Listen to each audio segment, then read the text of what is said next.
The Whiskey Throttle Show, now available on the Spot Network, an independent, standalone streaming platform, live now on Apple TV, Roku, Amazon Fire, Google Play, Android TV, most smart TVs, and all phones and tablets. Look for future live shows and specials only available on Spot Network. Download the app today on your favorite device.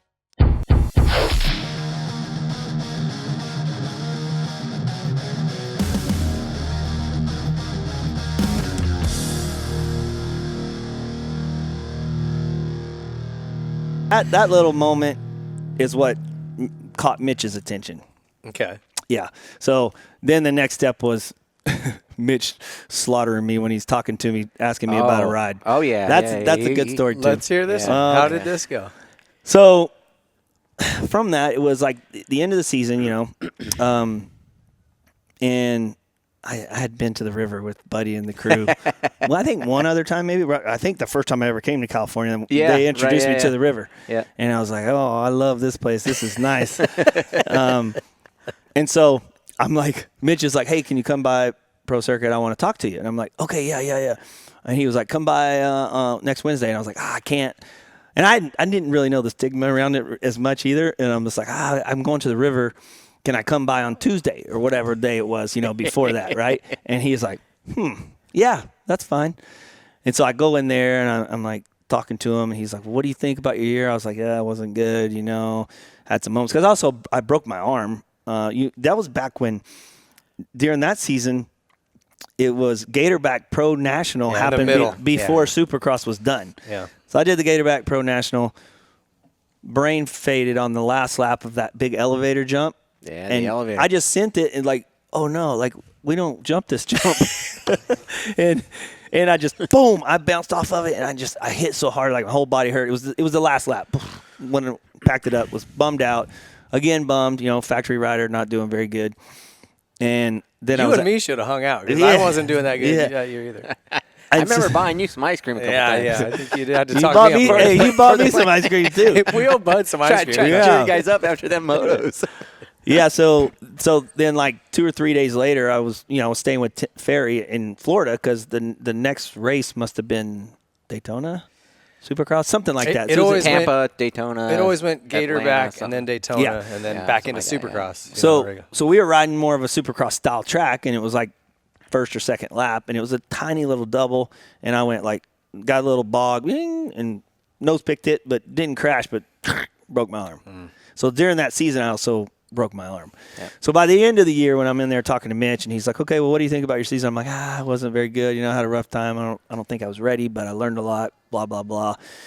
Well, looking forward to going to the Riv tomorrow. Yeah, I was like, and he was like, "Well, would you like to be?" I'm like, "Well, yeah, I would want to ride on your team. That stuff." And he was like, "Why are you going to the river?" And I was like, just season's over, made it through. Just a little cap off to the year." And he's all, "But why?" And I was like, I'm like, well, I accidentally must have said just a reward for finishing the season. And he was just like, a reward. And he gets his results out, and he's just like, get the binder. Look at this. You suck. You were horrible. And I was just kind of like, I didn't know what to say. And then, so we kind of finish up, and he goes, "Okay, well, when you get back from the river, come back in and we'll talk some more." And I was like, okay, boom, to the river. Yeah. Had my fun. And then whatever day it was, I get back, I go meet with Mitch, and he's giving me a hard time about the river. "What'd you do at the river?" Yeah, just really grilling me, and I'm honest, so I'm saying the stuff for the most part, and he appreciates that, though, to be honest with you. He appreciate you kind of being candid with him about what's going on. Yeah, he would much rather that than you try to fake it. But so then he goes, "Oh, I know what you're doing." He has a Polaroid picture of me at the river on the sandbar. No. With some girl dancing on the back of the boat, and I'm wearing some stupid-looking hat with beer in my hand. And he's like, "Yeah, I know what you were doing." And he's showing me. And I'm just like, and I know Phil was standing there, like, like, And all the usual suspects. First of all, I'm just in my mind. I'm going, how in the world? How did he get this? Who's watching 97, I was probably there. Phil took me to Havasu the first time in 97, and that was the first time I ever drank alcohol. Got me drunk at Kokomo. I was all, Phil, I'm dizzy. Yeah. Oh, I'm sure. I did a lot of crazy stuff there in the cooler. Not just grabbing beers out of them. One time I had to pack him up in back of my truck because he wouldn't wake up, so I just put him in the back of my truck. And he wakes up, we're eating. Oh, I'm hungry. It was like the tent, everything in the back of his truck, and I'm just laid out on top of it. It was definitely against the law, riding in the back like that. But yeah, so Mitch is giving me a hard time, but ultimately he ended up going, look, I want to give this thing a shot. Blah blah blah. I got a deal. Got my first deal with him, and man, he was hard on me. Really, really hard on me. So from talking to Mitch, you two butted heads pretty hard at a point. I don't know when it was. That's what I want you to get into. And you guys had a come to Jesus meeting that actually changed Mitch permanently and the way he dealt with riders. And I want to ask you about that conversation because he'll say, yeah, Nathan and I we were doing this, and like, it sounds like, I want you to tell me the conversation, but it sounds like you kind of stood up to him and said, look, dude, you yelling at me isn't helping. And whatever you said got through to him because he kind of went, okay, I can't treat everybody like Rhino, you know? Yeah. Not everybody likes to be screamed at.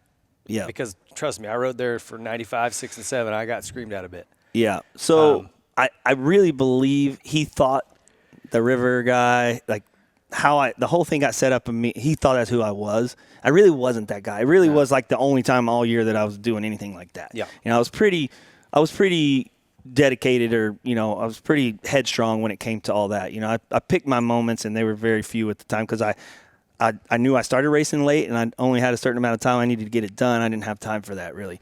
So he thought that's who I was, so he just constantly on me, like, just, you know, you don't try, you're a partier, blah, blah, blah. You know, he just thought that's who I was, you know. And this throughout 98, throughout the season? This is, yeah. Like, this was like, I mean, I went and did some marina crosses up there with Buddy, and didn't win. I don't even know if I was on the podium. I probably was here and there, but I think you were. Yeah. Come back, and he would rip into me like, you want to race Supercross? You want to ride on my team?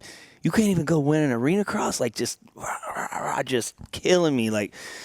And so there came a point where, like, I'm sitting here going, like, what am I doing? I don't want to ride for this guy.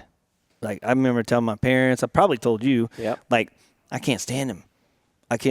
He doesn't, like, I don't want to win for him. I don't want to do good for him. He doesn't deserve to have someone do good and give him credit because he's the worst person I've ever met. So I'm thinking that, and I'm, like, literally going, like, I would go somewhere else if I had an opportunity. I would leave Pro Circuit. And he kept pushing and pushing and pushing, and one day I finally said all that stuff to him. Like, listen, you are the worst person to ride for.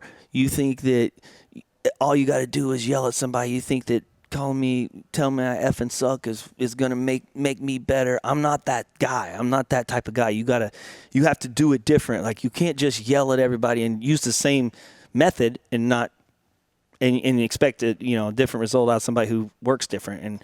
And I mean, I just told him, if I win, I don't want you getting the credit. Like, Bob, you really let it out. Yeah, I said everything that I was thinking. Which, dude, that's pretty. And he was kind of like intimidating guy. So that's not easy to do. You had to have been fed well. And it takes a lot to get me there. Yeah. So I was there, and at that point, I was like, I didn't care. I didn't want to ride for him. So I said all that, and everything changed. And then all of a sudden, actually, I take that back. I said all that, and then he also made everybody do the VO2 max test. Falsetti was the guy back in the day. I'm sure you did it. Yeah. So I did that, and scored really good on that. I haven't heard that name since 90s. I can't believe I remember that name. Yeah. You're gonna need a nap afterwards. I know, I'm sweating. So yeah, I did that. It was right around that same time frame, and I mean the switch flipped, and Well, go back to you were talking about your scores. Your scores were really high. Yeah, it was like elite category on everything. And then when they were like, you know how when you're doing it, whether you're running or bicycling, they're like, tell us when you can't go anymore. And literally, I just kept going. And they were like, tell us when you can't go. And I think I was like at like 215 or something heart rate. And they're just like, they just stopped me. Is that right? Because I just was like, I'm not stopping until I fall off. Yeah. And so that went well. And then I think he started going, wait a second. Like maybe it's this kid isn't who I thought he was, you know. And then I was pretty good at testing too. So we started developing a better relationship through testing because I would almost test everything for everyone. And then it just like all of a sudden, you know, he knew that I was working hard and he still gave me crap, you know, like it wasn't like he just stopped, but it was like all of a sudden we were working together and I was getting better and he was getting knowing how to treat me better and whatever, you know. And then ultimately, you know, ended up, you know, that was 98. So I can't remember what the highlights were from 98 as far as like, I'm pretty races. sure you had some good results because that was like a breakout year for you in terms of results. You kind of maybe it wasn't consistent, but you had some good races. Probably most definitely wasn't consistent because I was fast, but I crashed a lot. I crashed a lot. I think you crashed again in Seattle in 98 possibly, or someone like I remember leading something in 98. Yeah, probably. Were you West in 98? Yeah. Yeah. And in 99. But 99 is when I won my first race. Thanks for watching the Whiskey Throttle Show. Don't forget to like and subscribe and click the bell to get alerts for all the latest content. Follow us on Twitter at W_Throttle_Show and on TikTok, Facebook, and Instagram at Whiskey Throttle Show.